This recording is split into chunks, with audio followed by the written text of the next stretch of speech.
சுபஸ்ரீ தனிகாச்சலம் அவர்களின் ஒருங்கிணைப்பில் black ships இசையும் தமிழும் presented by Dhanvantralaya Ayurveda speciality hospital மற்றும் Lalitha jewellery.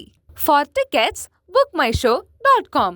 For discount on tickets, blacksheepindia.com. For bulk bookings, WhatsApp to 78248 Black Sheep Value OTT இப்போது புத்தம் புது பொலிவுடன் நீங்கள் கேட்ட மாற்றங்களுடன். Black Sheep Value OTT Tamil பசங்க கொடுக்கும் கேரண்டி.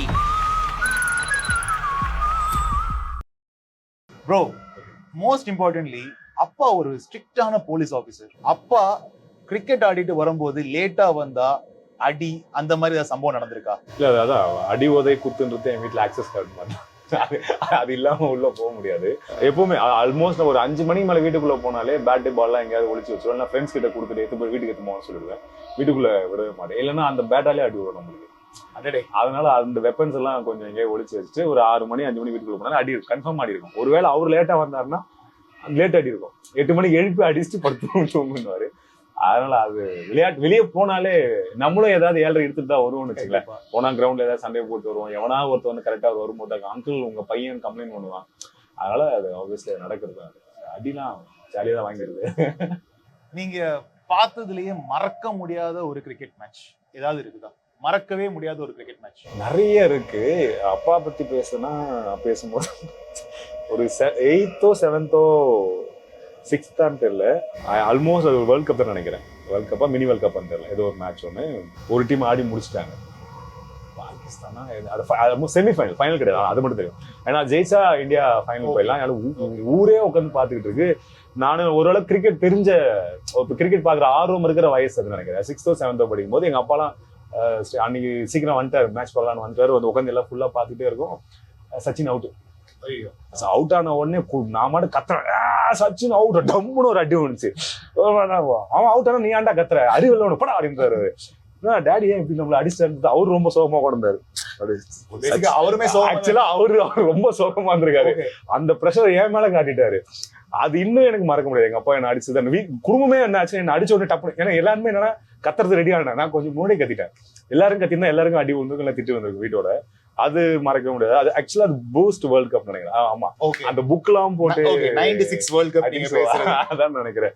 ஒரு சின்ன புக் எல்லாம் போட்டு அதுல அந்த ஸ்கெடியூல் எல்லாம் கொடுத்துருந்தாங்க. அதுதான் அந்த புக்கை பார்த்து எப்போ மேட்ச் யார் விளையாடுறா அப்படின்னு பாத்துட்டே இருக்கும். அந்த மேட்ச் ஆக்சுவலா மறக்க முடியாது. அந்த சீசனே மறக்க முடியாது. அது இது வந்து இப்போ நம்ம கேட்க போறது வந்து ஒரு டிபிக்கல் கொஸ்டின் தான், எல்லாத்தையுமே நம்ம கேட்கறது தான். பட் நான் உங்களை பார்த்தா ஒரு ஆல்மோஸ்ட் ஒரு ஃபிட்டான பர்சன். ஸோ எந்த கிரிக்கெட்டோட ஷூஸ்லயும் நீங்க போக முடியும். ஏதாவது ஒரு கிரிக்கெட்டோட பயோபிக் பண்ணணும்னா எந்த கிரிக்கெட்டரை சூஸ் பண்ணுங்க? ஐயோ இல்ல தாராளமா பேசு ப்ரோ. இல்ல ஆப்வியஸ்லி நம்மளுக்கு தோனி தான் இன்ஸ்பிரேஷனே அவர் தானே. ஏன்னா அவரோட லைஃப் ஸ்டைல் லாங் ஹேர்ல அவர் ரொம்ப ஃபிட்டா இருப்பாரு, வச்சுப்பாரு. அந்த ஒரு கிரவுண்ட்ல இருந்து வர ஒண்ணு இருக்குல்ல, அதுதான் எல்லாருக்குமே நம்மளுக்கு மிடில் கிளாஸ் பசங்க எல்லாருக்குமே அதெல்லாம் பிடிக்கும். அப்படி எல்லா பிளேயரும் வந்து முடியுமா தெரியல. அப்படி வந்தா நம்ம கண்டிப்பா அது இன்ஸ்பிரேஷனாக எடுத்துக்கணும். அதனால ஆப்வியஸ்லி தோனி அப்படி இது பண்ணாங்கன்னா அதை ஏற்கனவே நடந்துச்சு நினைக்கிறேன். பயோபிக் வந்துருச்சு. ஆமா, இல்ல இன்னும் செகண்ட் பார்ட்டும் பண்ணலாம். சோ இப்போ கிரிக்கெட் விளையாண்ட காலத்துல நமக்கு ஒரு செட் ஆஃப் ஃப்ரெண்ட்ஸ் இருந்திருப்பாங்க. அந்த ஃப்ரெண்ட்ஸ்ல நீங்க மிஸ் பண்ற ஃப்ரெண்ட்ஸ் யாராவது இருந்தாங்கன்னா அவங்களோட பேரை நீங்க கேமராக்கு சொல்லலாம். ஓகே, எனக்கு ரொம்ப நான் கிரிக்கெட் விளையாடுறதுனா நான் ஸ்கூல் படிக்கும் போது தான் நிறைய விளையாடுறதுனால தான் சுனில்னு ஒருத்தன் என்னோட குவார்டர்ஸ்ல, போலீஸ் குவார்டர்ஸ்ல இல்ல இப்ப பேசுறது ரொம்ப நாள் ஆச்சு. மேபி அவன் பாப்பான், அவன் மறந்துட்டு இருப்பான்னு நினைக்கிறேன். அவனும் போலீஸ் தான், அவன் அப்பாவும் போலீஸ் தான். அவங்க அண்ணா கிரிக்கெட் விளையாடுவான். அங்க என்னன்னா நான் திருப்போரூர்ல தான் இருந்தேன். அங்க ஆமா மகாபலிபுரம் முருகன் கோயில் பக்கத்துல. ஆமா, அங்கதான். சோ அது ஒரு பெரிய school ground, government school ground. அங்க எப்படின்னா ஒரு ஹைராக்கி இருக்கும். ஒரு பெரிய டீம், ஏ டீம். அதுல இருந்து அதுக்கு போனா நம்ம சின்ன டீம்ல இருக்கணும். அதுக்கடுத்து ஒரு சின்ன டீம் இருக்கும். இப்ப நாங்கெல்லாம் அந்த கிரவுண்ட்ல பால் பொறுக்கி போட்டுட்டு இந்த டீமுக்குள்ள போகணும்னு பாப்போம்ல. அதுல வந்துட்டு இளங்கோன்னு ஒரு அண்ணா இருப்பாரு. அவர் தான் ஓப்பனிங் பவுலிங் போடுவார், ஓப்பனிங் பேட்ஸ்மேன். அவர் தான் அது எப்படா ஒரு மனுஷன் 2 பேரும் பண்ண முடியும் ஒண்ணு இருக்குல்ல. ஆனா அவர் பயங்கரமா விளையாடுவார்.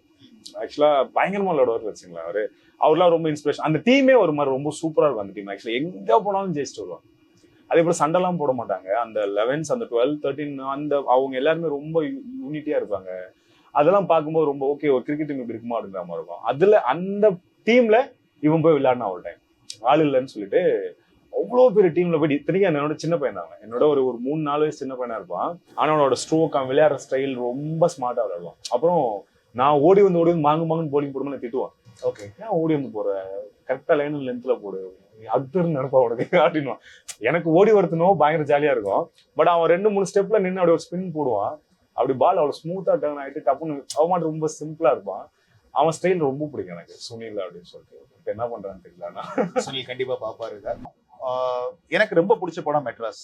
ஆக்சுவலி எனக்கு அந்த படத்துல உங்களோட எக்ஸ்பீரியன்ஸ் பத்தி கொஞ்சம் தெரிஞ்சுக்கணும்னு ஆசைப்படுறேன். இல்ல அதுல ஒரு எக்ஸ்பீரியன்ஸும் இல்லை. அதுல என்னன்னா அது வந்து ரொம்ப ஃப்ரெஷ்ஷான ஒரு மூவி. ஃபர்ஸ்ட் சினிமால நடிச்ச அனுபவம் தான். முதல்ல ஒரு பெரிய கேமரா, நம்மளுக்கு ஏற்கனவே camera 5 camera 10 camera 50 camera anchor பண்ணியாச்சு. அதனால வந்து நம்ம கேமரா பிரச்சனையே இல்லை. பட் ஒரு நடிகர்களோட நம்ம நடிக்கிறது, அப்புறம் டயலாக் பேசி நடிக்கிறது, படம் ஒரு சினிமா ஒரு ஃபீச்சர் ஃபிலிம் நடிக்கிறோன்ற ஒரு பெரிய படத்தில் நடிக்கிறோன்ற ஒரு அனுபவம் தான் அங்க. மற்றபடி நான் பெருசா இதை எக்ஸ்ப்ளோர்ல ஒரு பெரிய ஃபேமிலி எனக்கு கிடைச்சது. கண்டிப்பா மெட்ராஸ் மூலியமா தான் எனக்கு ஒரு இன்னைக்கு வரைக்கும் அந்த ஃபேமிலி கூட தான் நான் இருக்கிறேன். அந்த ஃபேமிலி எனக்கு ஆக்சுவலா வேற ஏதாவது படம் நடிச்சிருந்தா அந்த டீம் எனக்கு கிடைச்சிருக்குமான்னு தெரியல. ஸோ மெட்ராஸ்ல கிடைச்சது என்னோட ஃபேமிலி ஆக்சுவலா எனக்கு ரொம்ப பிடிச்ச. ஸோ ஸ்கூல் ஆர் காலேஜ்ல கிரிக்கெட் எக்ஸ்பீரியன்ஸ், கிரிக்கெட் விளையாடின அனுபவங்கள், அங்க ஏதாவது சண்டை பசங்க கூட நடந்திருக்கா? அது எந்த மாதிரி? என்னன்னா இப்ப நான் திருப்பூர்ல ஆடும்போது நாங்க கிரிக்கெட் விளையாடி சண்டை போட்டோம்னா இந்த ஏ டீம் இருக்காங்க, அவங்க வந்து எங்களுக்கு திட்டுவாங்க. அதனால அவங்க மோஸ்ட்லி வந்து எங்கேயாவது வீட்டு பக்கத்துல விளையாடும் போது சண்டை போட்டதான் உண்டு. என்கிட்ட யாரும் மோஸ்ட்லி சண்டை போட மாட்டாங்க, நான் அடிச்சிடுவேன். அப்படி இல்லைன்னா அப்பா போலீஸ்ன்றதுனால யாரும் என்ன மோஸ்ட்லி கையை வைக்க மாட்டாங்க டக்குன்னு. அப்புறம் நம்ம சண்டைக்கு போறதெல்லாம் சின்ன பசங்க தான் சண்டைக்கு போறது, பெரிய ஆளுங்க கிடையாது. அவனுக்கு கும்பலா வந்து நம்மள அடிச்சிருவானுங்க. அதனால அந்த மாதிரி போறதுல. காலேஜ்ல மட்டும் என்னன்னா இங்க வில்லேஜ்ல விளையாடி தான் நம்ம கிரிக்கெட் விளையாட்டு காலேஜ் போறோம். லோயலால படிக்கும்போது என்னன்னா இப்போ காலேஜ் மேட்ச் அது இயர் மெட்ல நடத்துவாங்க, ஆனுவல் மேட்ச் நடத்துவாங்க, எல்லா டிபார்ட்மெண்ட்குள்ள ஸ்போர்ட்ஸ் டே நடத்தும் போது அதுல மேட்ச் வரும். அப்ப நான் திருப்பூர்ல விளையாடும்போது பேட் கட்டுவோம், அந்த சிங்கிள் பேட் எடுத்து நாங்க விளையாடுவோம். லெஃப்ட்டுக்கு மட்டும் கட்டிட்டு படத்துல பார்த்து ஆல்மோஸ்ட் அவ்வளவுதான். அது மேல கிளவுஸ் எல்லாம் போட்டா விளையாட வராது. ஓகே, கிளவுஸ் போட்டாலே கடுப்பா தூக்கி அடிச்சிருவோம். ஹெல்மெட் எல்லாம் போட்டா நிக்கவே முடியாது, அந்த அளவுக்கு தான் எக்ஸ்பீரியன்ஸ் எங்களுக்கு.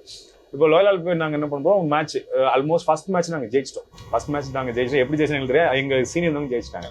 இப்போ 2வது மேட்ச்ல நான் விளையாட ஆகணும் போனா நான் கிளவுஸ் எல்லாத்தையும் போட்டு 2 பேட் கம்பல்சரி கட்டணும் அப்படின்ட்டாங்க. சரி ரைட் ஓகே அப்படி போட்டு பேட்டிங் பிடிச்சி நிக்கிறேன். ஃபர்ஸ்ட் பால் அடிக்க முடியல, ஏதோ வழுக்குது எனக்கு. 2வது பால் அடிக்கிறேன், கோவம் வந்துருச்சு எனக்கு. கிளவுஸ் எல்லாம் கட்டி போட்டேன். அவர் அம்பையர் இங்க வா, இல்ல இங்க வா, என்ன பண்ணாரு, இல்ல கிளவுஸ் கிரிப்பால எடுத்து போடுறா, கிளவுஸ் போட முடியாது ஆட சொன்னது, இல்ல கிளவுஸ் போடுறதெல்லாம் ஆட வேண்டேன், போட வெளியே விடுறேன், இல்ல நான் ஆடுறேன் அப்படின்னு சொல்லிட்டு அதுக்கப்புறம் ஒரு 4-5 பால் அதுக்கப்புறம் ஆட பிராக்டிஸ் பண்ணிட்டு அதுக்கப்புறம் நான் போய் கேட்டேன். அந்த ஒரு ஓவர் முடிஞ்ச உடனே போய் கேட்டேன், கிளவுஸ் போட்டு தான் கம்பல்சரி ஆடணுமா, நீ கிரிக்கெட்டே இப்பதான் விளையாடுறியா அப்படின்னு.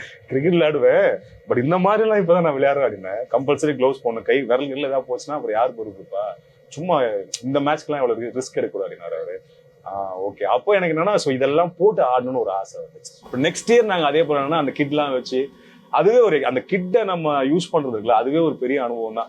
அந்த வில்லேஜ்னு வர பசங்களுக்கு புதுசா ஒரு புது பேடு, புது கிளவுஸ், அதை பார்க்கும்போதே ஒரு ஹாப்பியா இருக்கும். அதை போட்டு விளையாடுறது ஒரு பயங்கரமான ஹாப்பி தான். பட் ஆனா உண்மையாலுமே என்னன்னா அதெல்லாம் போட்டு விளையாடும் போது ஓடும் போது தான் தெரிஞ்சது கிரவுண்ட்ல விளையாடுறவங்களுக்கு எவ்வளோ விளையாடுறதே கஷ்டம். இதெல்லாம் போட்டு விளையாடுறது எவ்வளவு கஷ்டம்னு ஒண்ணு இருக்குல்ல, அது நம்மளுக்கு அது யூஸ் பண்ணதுக்கு அப்புறம் தான் ஆக்சுவலா தெரிஞ்சது. ஆக்சுவலா உங்களுக்கு நிறைய அனுபவம் இருக்கு. கண்டிப்பா ரோபோ படத்துல ரஜினி சார் வந்து ஒரு சூட் போட்டு போன மாதிரி நாங்க எல்லா மேட்சுக்கும் இது கட்டிட்டு போவோம். நீங்க அது பிராக்டிஸ்ல அது பண்ணாதான் அது வரும் ஆக்சுவலி. இல்லனா வந்து ரொம்ப அது ஒரு அன்யூஷுவலா இருக்கும் நமக்கு, அது பண்ணாம போயிட்டோம் அப்படின்னா. இல்ல ஆக்சுவலா பேடு கிளவுஸ் ஓகே, ஆனா டிராவிட் அவங்க எல்லாம் இஷ்டத்தை சுத்தி உடம்பு சுத்தி பேடு வச்சுக்கிட்டு வந்து எப்படி விளையாட முடியுது? ஏன்னா அவங்க எப்பவுமே வந்து நிறைய பால்ஸ் பாடியில வாங்கி பழக்கப்பட்டு அங்க எங்க செட் பண்ணி வச்சாதான் வந்து அடி நிறைய படாது. இல்லன்னா நீங்க சட்டையை கலட்டினீங்கன்னா அங்க இங்க வந்து ரெட் கலர் மார்க்கா இருக்கும். அதுக்கு இதெல்லாம் போட்டுக்கிட்டா அது நாங்க கங்குலி வரும்போது அப்படிதான் பார்ப்போம். உடம்பு ஃபுல்லாவே எல்லாத்தையும் வாங்கிட்டு போயிடுவாரு ஆக்சுவலி. மிகவும் அருமையான பதில்கள். சோ நம்ம இதோட நெக்ஸ்ட் செக்மெண்ட்டுக்கு போவோம், சினிமாவும் லிங்கேஷும்.